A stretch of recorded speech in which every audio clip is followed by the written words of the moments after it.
as the governor-elect and deputy governor-elect received their certificates of return today.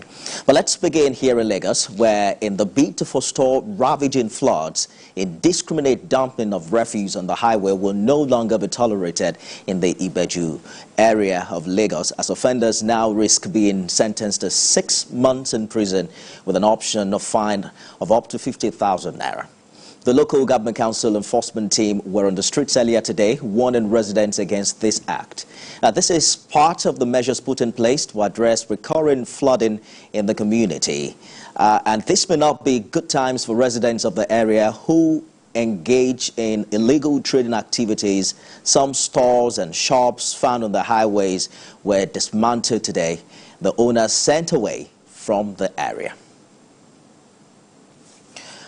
Chairman of the Council, Abdullah Olowa, joins me on the program right now for more on this development. Thank you for joining us on Beyond 100 Days. The demolition began from your local government today. What form of succor or alternatives are there for those who lost their livelihood to the demolition exercise today?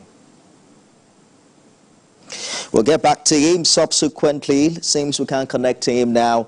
On the show, we'll probably have this conversation some other time. There are also questions about the structure that the local government and local council development areas are putting on ground to discourage these illegal structures. The question is, should they even be able to install these structures in the first place? And 6 months in prison or 50,000 naira fine appears to be on the high side. How is government educating residents in such a way that this does not become into a form of extortion entirely? Now let's turn to our conversation for today. Governor-elect Monday Okpebholo and Deputy Governor-elect of Edo State now have their certificate of return. They received it at the national headquarters of INEC in Abuja. The certificate was presented to them by INEC National Commissioner Rhoda Gomez, who represented INEC chairman. Mr. Monday Okpebholo of the APC won the election with 291,667 votes to beat his closest political rival, Okpebholo of the PDP, who polled 247,274. The governor and his deputy-elect were accompanied to the INEC office by former governor of the state, Adams Oshiomhole, Deputy Governor Philip Shaibu, and national chairman of the APC, Umar Kanduje.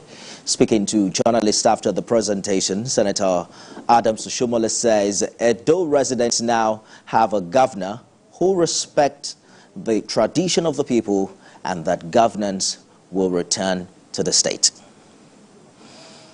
Is an experienced politician, a distinguished senator who has a blueprint for the development of Edo State, and we assure you, you will see great changes. We claim the drainage so that Edo people can look forward to rainy season.